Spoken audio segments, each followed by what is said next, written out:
Are you defining your faith by what you're against? Did you swing because you were hurt? Are you reacting to a church, a parent, a pastor, or even a movement? Are you trying to fix that last mistake instead of following God? Have you ever looked back at your life and realized you spent the last 3 years just running away from the last mistake you made? Maybe you left a church that felt cold, and now you're in one that's all vibes but no truth. Or maybe you were so tired of being confused that you just latched on to a rigid set of rules just to feel safe. Well, today we're going to talk about the overcorrection trap. We're going to look at why we swing like a pendulum between two dangerous ditches, and how the stability that you're actually looking for isn't found in a new system. It's found in the straight road of God's character. I'm Sheila Rodriguez, and this is She Version.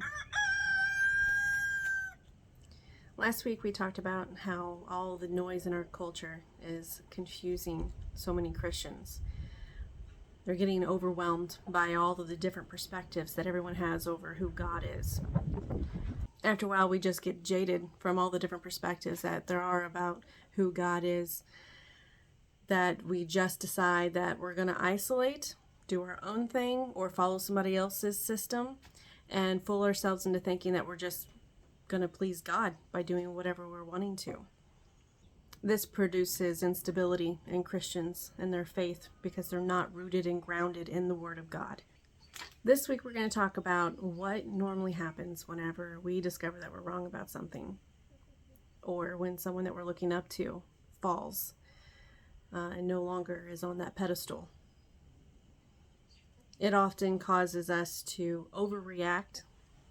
We will, instead of getting on the path with Jesus, swing the pendulum from one side to the other.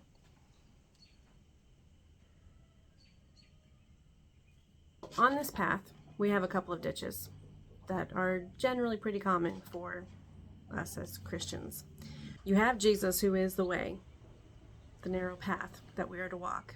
And then on one side, you end up with the soft ditch. This is the ditch where everything is very touchy-feely, very emotional, very little depth, no guardrails, Jesus is my boyfriend kind of theology, or lack thereof.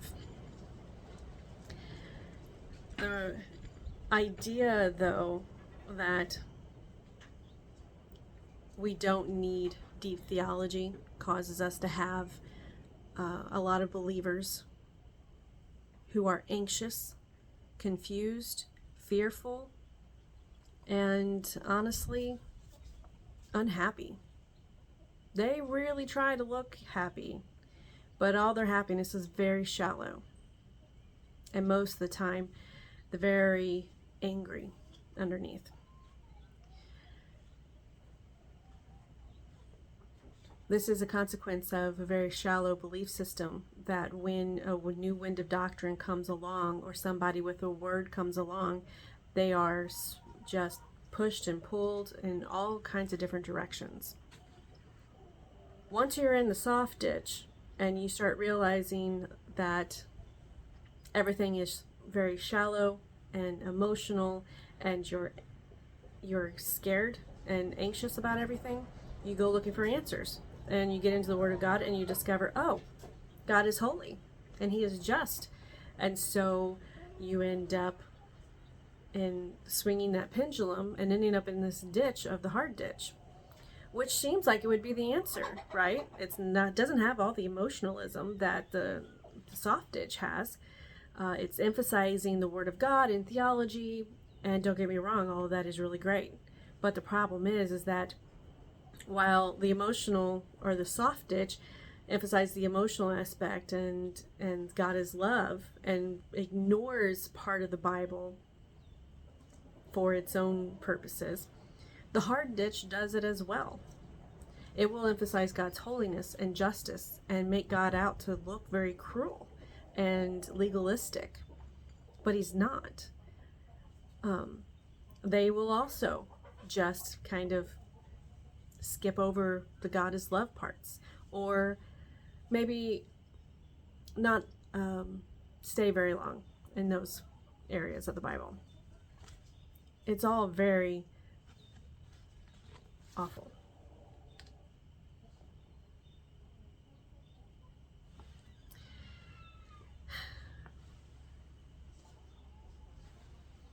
It really is a reaction to the soft ditch.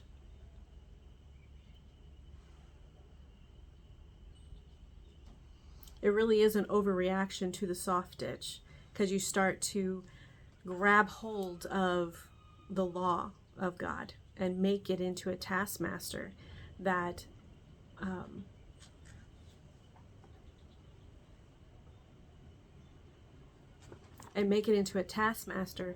just emphasizes these rules because it makes you feel safe. It makes you feel like you have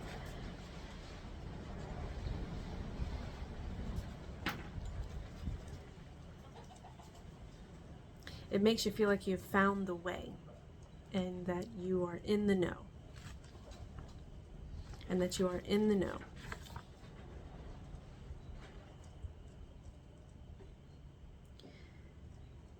But the consequence is that you're not really following God still. You've built a fence to try to keep yourself from getting back into the other ditch. So your eyes are not on Jesus. Your eyes are on the other ditch. And you're responding and reacting to the other side of the road.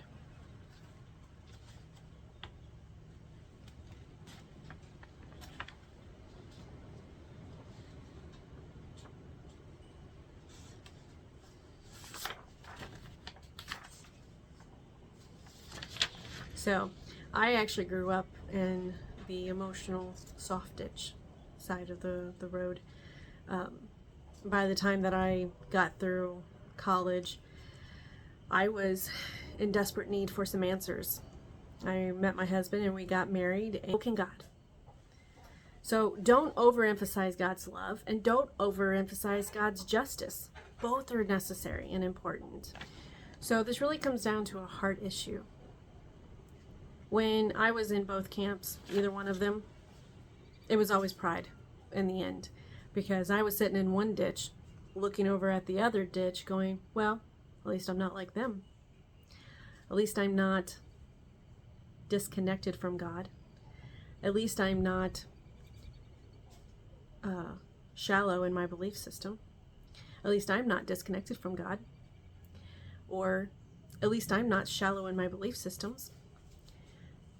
In both situations, my eyes were not on Jesus. They were on people and other ditches and other people's problems. But once I started reading the Bible in context, I took my eyes off of people and put my eyes back on Jesus. And boy, was I grateful, because once I was humbled, I had peace. All of a sudden there was joy that actually came and was something I couldn't comprehend. I didn't understand it. And there was just an entirely different mindset for me. I no longer had time to just really watch people and compare myself to them. All of a sudden, I'm keeping my eyes on Jesus and trying to figure out, how do I step one step after the other behind him and keep up with him. Quite often he moved a little bit faster than I wanted him to. I mean, don't get me wrong, there were times where it was nice and slow and easy going, and then but for the most part I'm like holding on to his hand and he's like going down the road and I'm like, can't we just slow down a little bit? For the parents out there, let's realize that our children are watching us, especially when it comes to our faith. They're looking to see if it's real and if it's going to hold up. So when we're in the emotional ditch, when we're in the soft ditch, they have a tendency to wonder whether or not it will hold up in the end. When I was in the emotional ditch, every time I asked questions, all the adults around me got panicked. There wasn't really any real answers, and I was told quite often that all my questions were going to cause me to stumble and fall in my faith, and that if I just had real faith, that these questions wouldn't matter so much to me, and that I'd be able to just be a Christian and not worry about these things. After a while, you stop asking questions because it's painful to watch all the adults panic. And this is part of the reason why so many young people leave the church when they get old enough. There's no real answers, and it's just a fairy tale. For the kids that live in a legalistic home, it's a very stressful environment.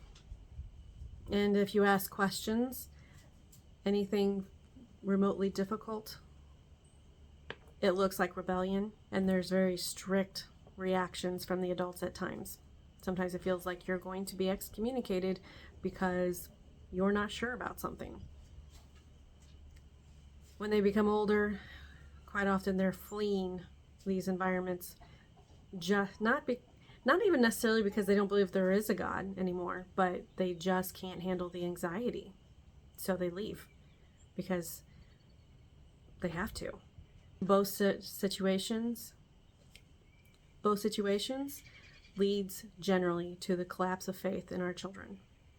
We have to care about this because our children matter.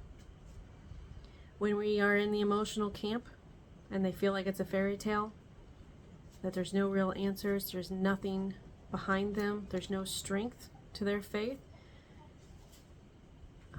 or whenever they're in the legalistic camp and when life happens and the anxiety becomes too much and God is just a cruel taskmaster that they have to run away from, both scenarios are heartbreaking.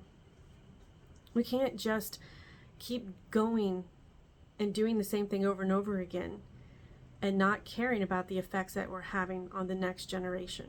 So we really have to stop living in the ditches.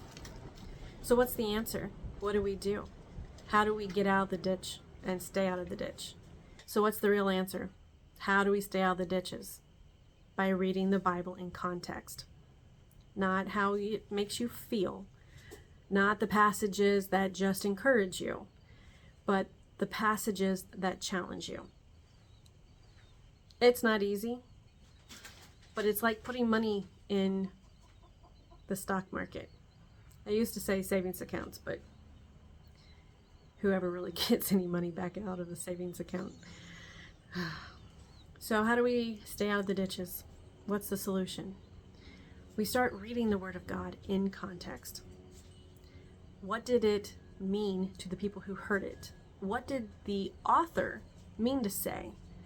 Not how does it make you feel, but in context, what was the message that was being intended to be shared? That's where the life-changing power of the Word of God comes from. Not from devotionals and podcasts and all the other ways that we get bits and pieces of the Bible here and there, but through a consistent reading of entire books of the Bible. Start at the beginning of the book and read all the way to the end of the book. And all of a sudden, the message is not so convoluted and confusing anymore. It gets convoluted and confusing when you're taking bits and pieces here and there and putting them all together like a Frankenstein. That's where we're able to make up all kinds of different theologies. But if you want what God is actually trying to get you to understand, you will get it by being consistently in His Word from beginning to end. When I started doing this, my entire life changed. All of a sudden, I'm looking at Jesus and I'm being humbled. And I'm being pruned and cleaned up, made to look more like Jesus, and there was peace and joy. I'm not full of anxiety because the world is on fire and going nuts, because I know where my stability comes from. God is in control.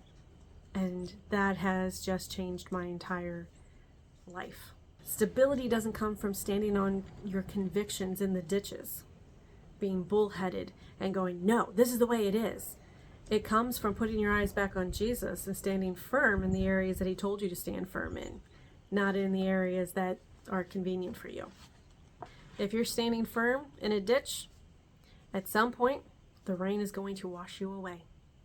You will not be able to hold your position because at some point the cleansing water of the Word will take your feet out from underneath you. The only place where you stand firm is in the truth that God has given you in His Word. That will never be washed away, and you will never have your feet taken out from underneath you, because He's the one that is giving you stability. It's the kind of stability that doesn't go anywhere when the world is crying unfair, or whenever everything is going nuts. You don't need to worry because he doesn't change. There is no plan B. It's his plan from beginning to end. You're here for the ride. You're here with a particular job to do that he's given you. It's not calling the shots. It's not trying to take control. It's watching what he's doing. By the way, the path is not middle ground. It's not a place where God compromises between the two extremes, between justice and love. The middle ground is his standard, who he is. He calls the shots, and nobody gets to tell him to soften up or toughen up or anything like that. He's the one saying, this is who I am, and you're going to have to follow me on this path. No compromise. If you're still struggling in the ditch, I want to encourage you to pray and ask God to help you get out of the ditch, to help you put your eyes back on Jesus and open up his word and have the Spirit of God and make it alive to you. Don't just pick and choose which verses to read. Read an entire book of the Bible. Really dig in and find out what this God is like. The one who holds both mercy and justice in his hands, who loves his people so much that he died for his enemies and made them his friends. He is capable and willing to do all of this. I'm Sheila Rodriguez with She Version, and I will see you next week.